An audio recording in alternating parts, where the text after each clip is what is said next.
This is Beyond the Bell Tower, where an elite group of North Carolina State University students give us a behind-the-scenes look at their steps to success and show us how they attain even their lofty goals.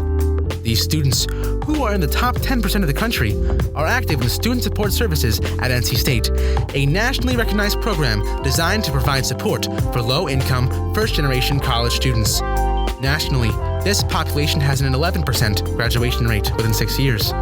The Student Support Services students surpass that rate each year and go on to become doctors, dentists, accountants, and engineers. They work at Google, Apple, and the NCAA. They have earned PhDs in Ivy League colleges. These students go well beyond the bell tower to reach this level of success. This is Star Gibbons here on Beyond the Bell Tower podcast, and I am here today with Citlali Rubio. Citlali, you would just want to say hi or introduce yourself. Tell us a little bit about yourself.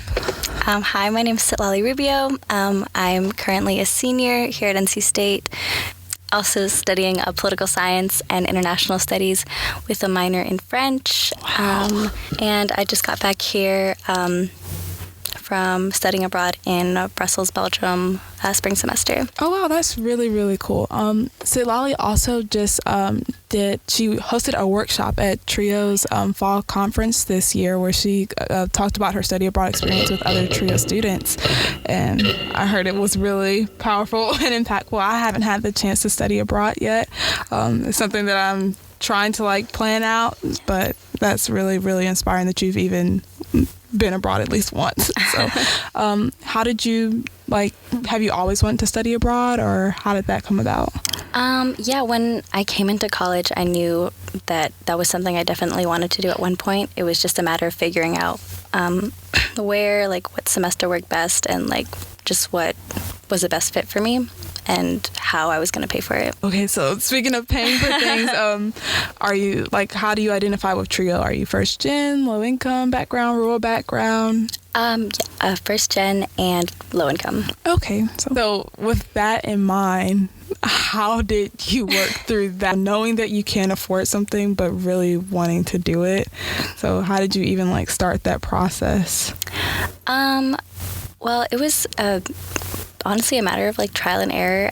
My original plan was to go in fall of 2018. Which year would that have been for you? Which? Junior semester or junior year, first semester. Okay. And then because financial difficulties, I had to postpone it to last spring. Can you explain the process through NC State for studying abroad just a little bit? Yeah.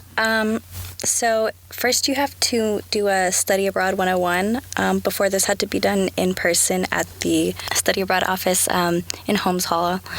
So a workshop where they just kind of tell you about it? Yeah, it's just a broad overview of what the steps you have to take. Okay. So I did that. I did mostly everything,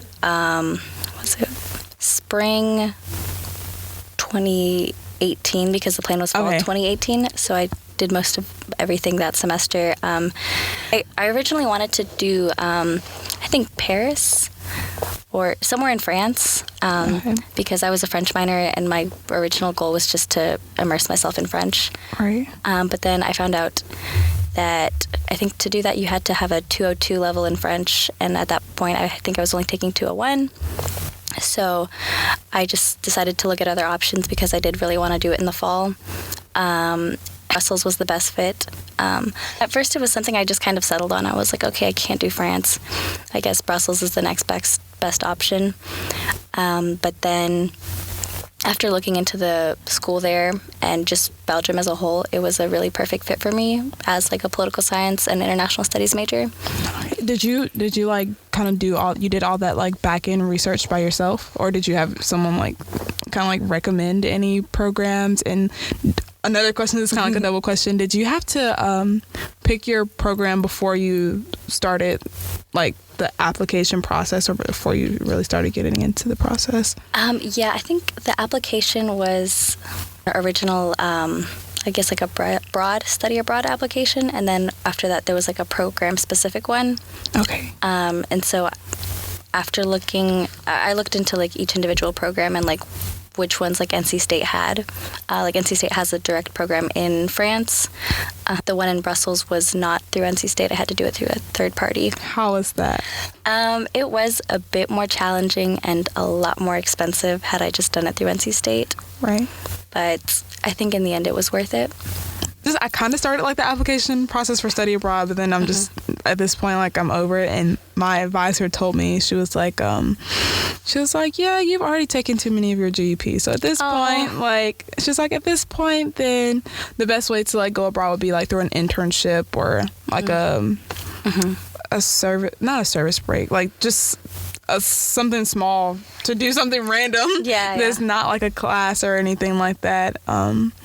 So in thinking about that, or just like when you're applying to any program and trying to make sure that you're going to get credit for something here and there, how was that? Or like, again, did you have anyone else kind of like advising you on that or trying to help you, or you just had to kind of like sit and research it by yourself?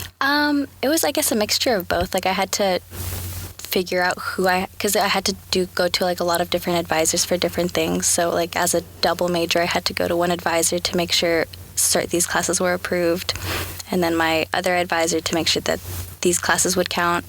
And then I think I had to submit in like a total of 8 classes that I potentially could take abroad. So I ended up also going to like the dean of CHAS, like someone in CHAS. Yeah. And then I had a study abroad advisor through NC State.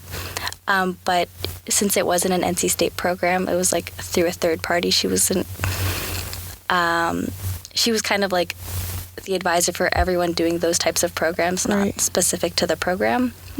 And then I had another advisor through the third party that I was doing it through. So it was a lot of like figuring out who I had to go to for what and getting things approved.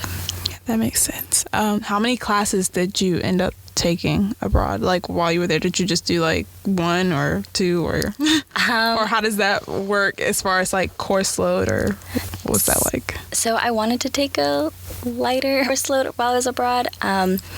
I think that's probably always recommended. Yeah. So I took 3 actual like courses in class, and then I had an internship that also counted as like class credit. Okay, so that's really cool.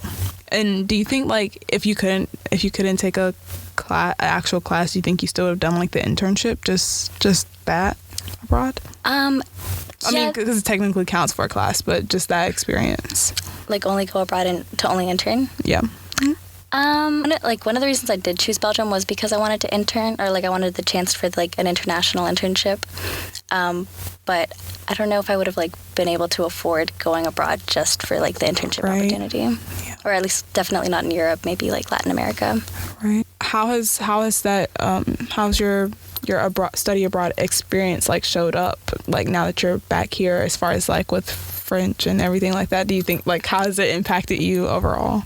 It pushed me to apply for, I guess like academically and professionally, it pushed me to apply for like specific grants. Like I interned with the Fulbright Commission in Belgium. Oh wow, that's great. Yeah. That's really good. So I submitted my application for like a Fulbright grant last month, and hopefully that goes well. And then I'm also applying to another similar program called the TAPIF, which is like to teaching English abroad in France. That would be really, really cool. Yes. Yeah, that would be really, really cool. But like, how else do you think that experience has like shown up, or maybe even outside of academics, how has it impacted you? I definitely feel a lot more confident in myself and like how I carry myself, and like I see myself doing things now that I would not have felt comfortable doing, or like even just doing like the TRIO conference, presenting there like about my experiences of study abroad. I felt really, I think I mentioned this to Sarah, that I felt very comfortable presenting just because TRIO feels like family. And then on just like more of on a different note, while I was abroad, like sometimes I would just go out to bars, like just myself. Yeah. And I think like over the summer, I was meeting up with some friends downtown, and I I had parked my car and I was just walking downtown alone, like going to meet them. And at first I felt like anxious, like, oh, I'm here alone downtown. But right. yeah, I was like, wait, I used to do this in Belgium all the time and it was fine. Like now I'm in Raleigh. That's a great thing to be able to say, like, I did this in another country, so I can do it here. That's really good, though. What are some other ways some other ways that maybe that experience has showed up for you? Definitely I feel a lot more independent. I think everyone comes back from like study abroad with that like feeling. While I was abroad, I solo traveled for 2 weeks, like over spring break, and so through doing that, I feel so much more like confident in myself. And I used to rely a lot on people here, like my family, my boyfriend, and now I feel like it's good to have people, but I don't feel as reliant on them. How were your relationships while you were abroad? I mean, like, I have a boyfriend, and I was thinking, like, what is he gonna do if I just go to another country? You know, so I feel like no one would like directly ask you that, but how was that? We actually broke up, so didn't go. Okay. Like even like your relationships with like your family, or like, did that kind of add like an extra layer of stress just thinking about like what's going on back home, or was your family stressed while you were away? Yeah. I know my mom, she now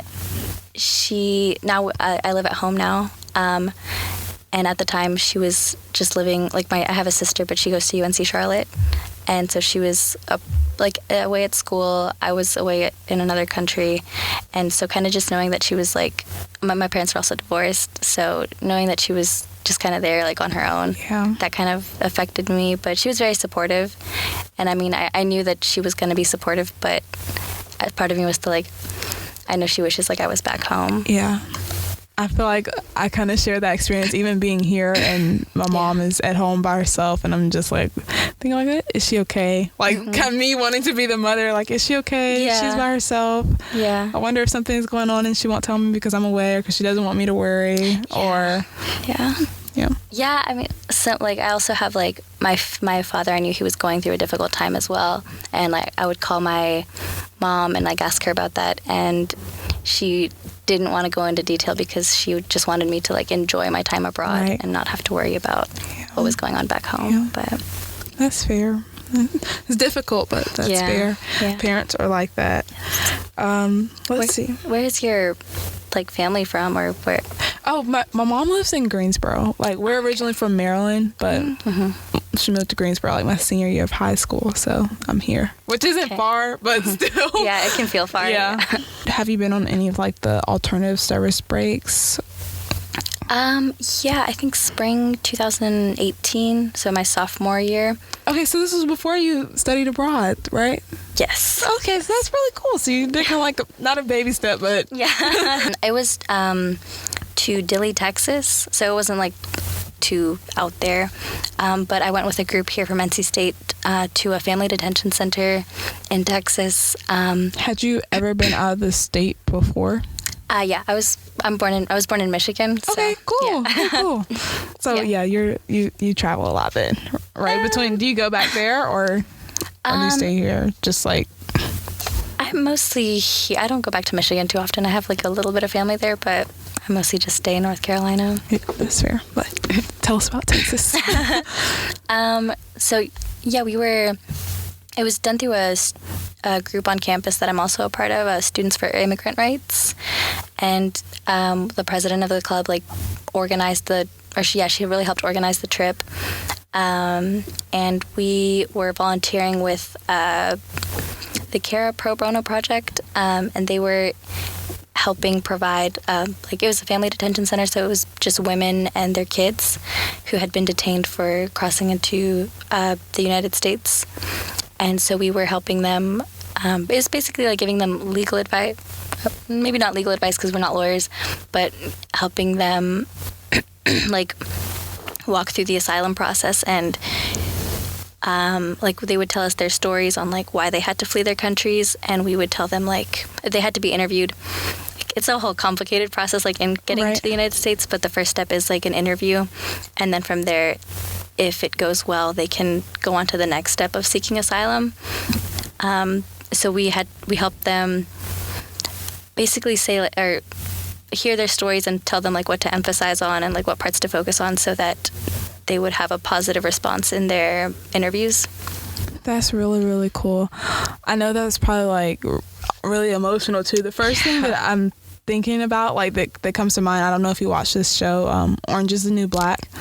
Yeah, like I want to say the most recent season they had like, I mean, these are inmates, not the same thing, but there were women who were trying to like pull their resources together by themselves and figure out how to make a compelling story to a judge about why they were in America to begin with. Mm-hmm. And have you seen that episode? I haven't seen the new season. Okay, I'm sorry that I'm ruining it for you. But they kind of do a similar thing where she's trying to like look up like stuff that has been used in the past to like convince a judge to let people stay in America and stuff like that. That's really a really emotional episode, and that's just what this has reminded me of. But that's probably an empowering experience for you as an individual to know that you had like a hand or a part in like kind of changing someone's I guess potential to stay here and to be here. And how does that make you feel like as a political science major? And then what were like the emotions? How was that?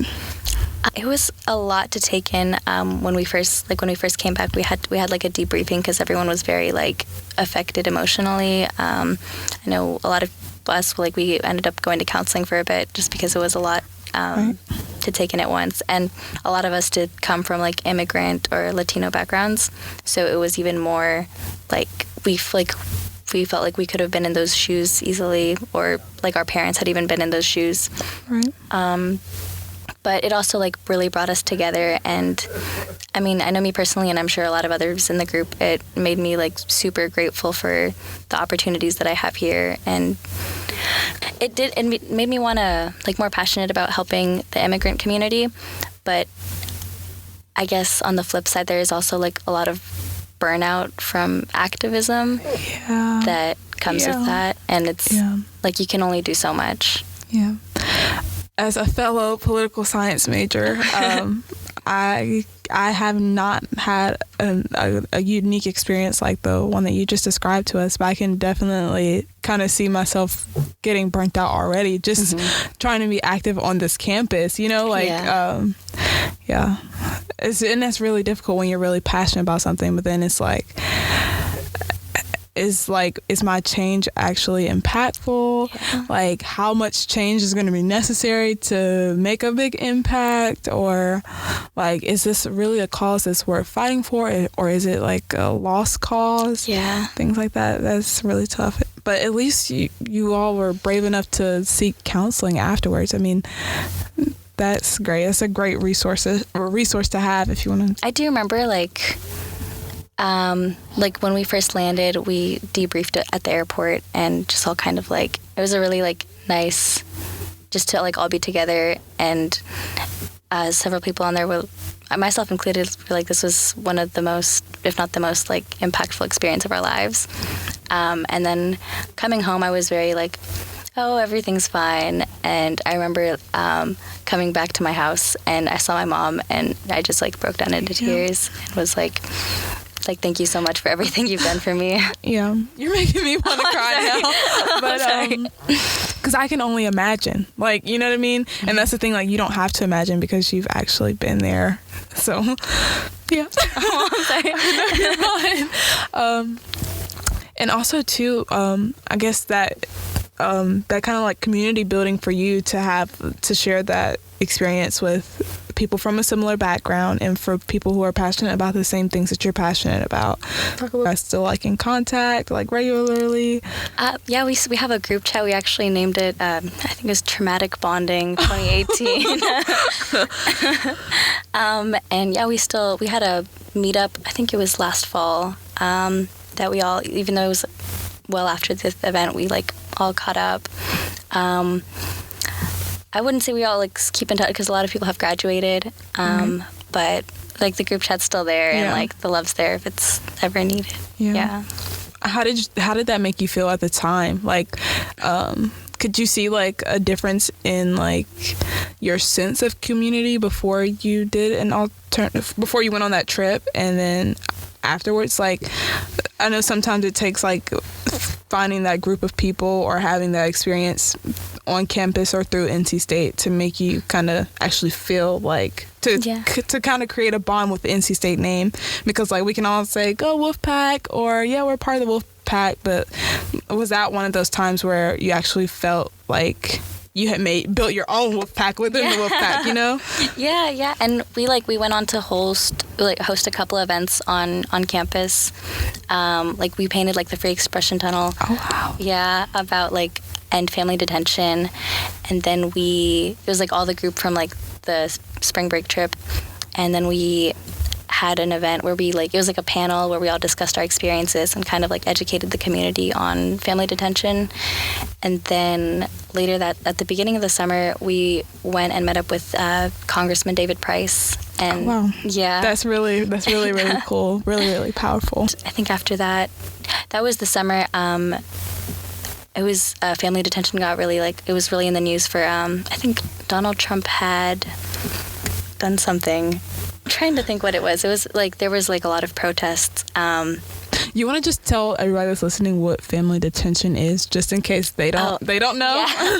So when families are, or not just families, but like when people are coming into the United States, and if they're caught, they get put in these detention centers, which is basically like a jail, even though. Well, yeah, basically like jail, and there's like kids, like we saw babies here. The name of our event was like baby jail, something like that. And I'm not sure like how long people are allowed to be held in here, but it can be a long time. It's a very long process that they have to go through to like have the interview, and then even from there, like once they leave, it's like the journey. It's like just beginning, because it's still an even longer process to like seek asylum and refugee. Right. So I guess going back, what would you like tell someone who doesn't think that like a spring break trip is worth their time, or that it's not necessarily for them? Or would you tell someone who wants to study abroad but doesn't think that it's really an accessible opportunity for them? One of the things, or like I made sure to point out like in my the trio presentation, was don't let money like the determining factor in why you don't study abroad, because there's plenty of resources there, and like there's ways to make it work. So if it's something you want to do, like it's definitely possible. What about people who just like, I feel like service breaks are like underrated. Mm-hmm. So like what would you tell someone who thinks that like even a service break is underrated, or just kind of like pass by? Yeah, that was actually something I wasn't planning on doing while I was at NC State, because I saw how expensive most of the programs were, and I didn't think it was worth, like, because a lot of them are like thousands of dollars for like a week, and I just didn't think it was worth it. But the program we went on was very affordable, and then we found, like, we did a lot of fundraising and found ways to lower the price even more, and it ended up being like significantly less than most of the programs here.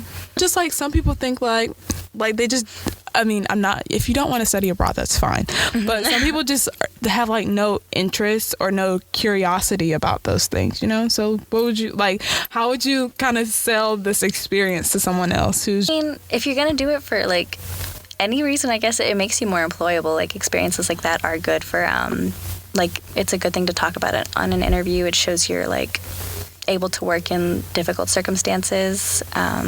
Yeah, so I mean, if you're going to do it for anything, like it'll get you a job or help getting a job. Yeah, definitely. Because not everyone who wants to do something with French has been to Belgium, and not everyone could go and be in a detention center. Definitely not. And what do you want to do after college? That question horrifies me. I had wanted to go to law school. That was part of the reason why I was so into immigrant rights. Oh my gosh, you're scaring me. You guys, look, I'm a political science major. Citlali is a political science major. Right now, I want to go to law school, and she's saying that she wanted to go to law school, like as in past tense. So we just have to see what she's gonna say. Go ahead. Well, it's like I'm not like crossing it out. I just don't think I could do it straight out of undergrad. So I'm at least taking a gap year. And And then, so I applied to like the Fulbright, and I just like to take a year to hopefully go abroad, kind of as like a gap year. Yeah. And honestly, like the plan right now is just to teach English abroad. That would be really, really cool. Yeah. I know we can barely teach English here, so to teach it somewhere else, yeah, that would be really, really cool. And then when hopefully like that year will give me more clarity on if I want to do law school or if I want to do grad school. I'm also looking at like higher education, but like with like an international focus. Answer your question, I don't know. What, like, this is probably a bad question, but like what age people would you teach? Or I think through the Fulbright, I think honestly, I applied to it in Mexico, and it can be anywhere from like elementary up to like adults trying to learn English. That's really, really cool. Yeah, and I think with the TPIF, it's more like in France, it's more middle school to I think like a younger demographic, but I'm not entirely sure. Okay, so we already know that, like, you said that studying abroad has made you like an independent person and more confident. Could you just kind of talk generally about like, I guess that's really like a coming into adulthood type thing where you do stuff like that by yourself. Do you want to talk about that? Yeah, so for spring break we had 2 weeks off, and I'd always wanted to travel like alone, and so I figured, well, why? So maybe you enjoyed the experience more when you don't have like, or you can go at your own pace, take it in as you want to. Yeah, it was a mixture of that, and like I wanted to like the freedom to do like whatever I wanted, and I also wanted like the challenge, and I figured if I could do it in Europe, then I would be able to do it anywhere else, then it'd be a matter of just traveling whenever I would like to, and just having that confidence of knowing I did it, and then I can do anything. Yeah. So what specific experiences did you have? I mean, I had a lot of like really great experiences. Like I think going to Croatia, that's I think one of the happiest I've ever felt in my life. Really? Yes. Would you go back and like stay there? Maybe not to live, but I definitely am planning on going back. I feel like I wasn't there long enough to enjoy everything. And then I had a couple of very scary experiences. Okay, tell us about those. The good, the bad, the ugly, all of it. So I had started in Florence, and I met up with some friends who are also in Trio and also we're also studying abroad that semester. That's cool. Yeah. Trios everywhere, you guys. Yes. I met with them in Florence, and after that I went to Rome, and that's when my real like solo journey started. And Rome was great for the most part. I even ended up meeting another person from Asheville, like in Rome. So that was really cool. But while I was there, I got followed. And I was kind of harassed by this man. Wow. Yeah. So that was like first experience for that alone. And it was kind of scary because I didn't have like there were like bystanders, and I felt like someone would intervene, yeah. But nothing really happened, so I just kind of had to get myself out of there myself. Yeah, what was that like? I mean, like during, I know that's probably like just like a terrible feeling, but afterwards, how did you feel? When I got myself out of the situation, I was kind of like a little relieved, of course, but then I was more alert and had to realize like I have to be like if I'm going to be out by myself, I have to be alert 24/7. Yeah. The other experience, I guess, was when I was in Slovenia.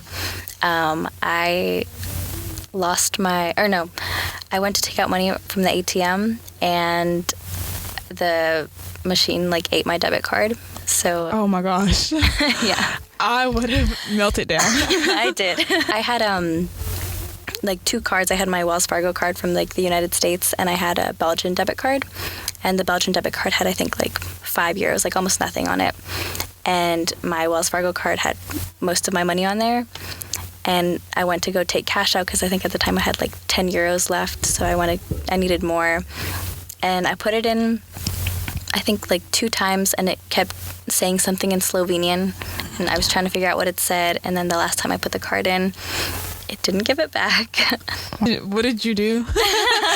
Just for future reference, what did you do? I cried first of all. I called my mom and I was just panicking, like, Mom, like, it ate my debit card. What do I do? And she told me or she really, like, helped me, like, calm me down and, like, talk me through the process. Because I guess when you're, like, going through something like that, it's very hard to think clearly. Yeah. So the first thing she told me was to go to the bank directly. And wait, pause. Just especially when you know, like, how expensive it was to even be there, and then, like, you know, like, you're relying on having, you know, money to get food, to do this, to do that, to get around. That, like, I mean, again, like, for some people, I feel like it wouldn't be a big deal. It'd just be like, oh, my debit card's gone, I got to get another one. But, like, again, when you're already struggling financially, that would just be, like, a really big deal for me. Yeah. And then having to, like, reach out to my mom for help was, like, another difficulty. Like, and, like, her knowing that I was, like, going through that, like, in another country where she, like, could only do so much to help me out. Like, I hated putting her under that. Yeah. Like, the same stress I was going under. Yeah.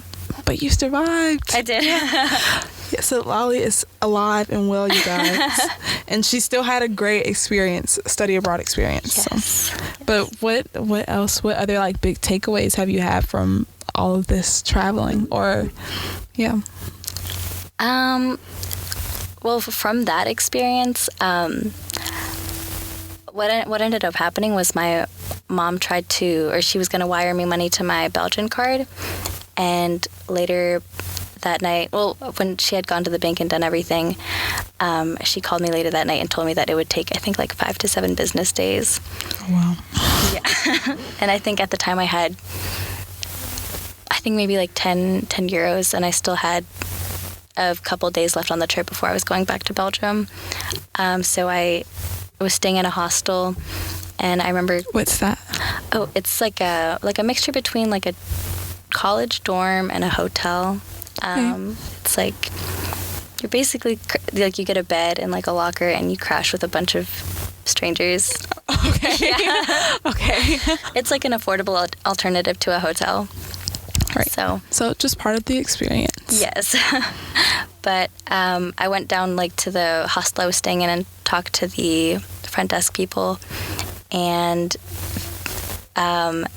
I, like, basically told them what had happened, explained my situation, and I asked, like, is there, like, a Western Union or, like, anywhere I can get money, like, immediately? And they said, like, yeah, no, there's really, like, nothing here. And at that point, I kind of just broke down because I was like, I have no other options. Like, I don't know what to do. And the owners there offered to, or first they said, well, if you need a place to stay, like, you'll feel free to stay here and you can pay us later. And I had a train to catch the next day, so I couldn't stay there. I told him that, and then he's like, well, we've, like, seen this happen before, so we'll lend you money if you, like, just to, like, help you get by, like, the next few days. And, like, he gave me money, like, he ended up giving me 200 euros, him and his wife, yeah. Wow. Yeah. And then they gave me, like, an extra 20 for, like, food. They're like, oh, have you eaten? And I think at that point I hadn't eaten all day because I didn't have money. So they, like, gave me money for food. He's like, you look like you need a shot. Like, they gave me, like, some free shots. And afterwards, his wife went out and she spoke to me, and we spoke for a bit, and she really, like, they were, like, my angels. And I still think of them, like, oh, wow, they were my angels that day. Yeah, literally. Yeah. So, I mean, a lot of people, like, even though that was a terrible situation to be in, you still got something out of it, and you still were able to meet, like, great people. Because some people, they go and everyone's rude, or I mean, you did get harassed and followed, but, you know, it was still part of the experience. Are there a lot of scholarships offered for low-income frustration students to travel abroad? Yes. One of the best-known ones, and, like, I definitely recommend anyone trying to study abroad apply for the Gilman Scholarship. Okay. I think I've seen that. Yeah, it's, like, through the Department of State. It's competitive, but it's also reasonable. I think the acceptance rate's, like, 25%. Yeah. So it's, like, definitely, like, worth applying to. And you just, like, there's, like, 2 essays. One's like a like, I guess kind of like a personal statement, and another's like a statement of like grant purpose. And you have to,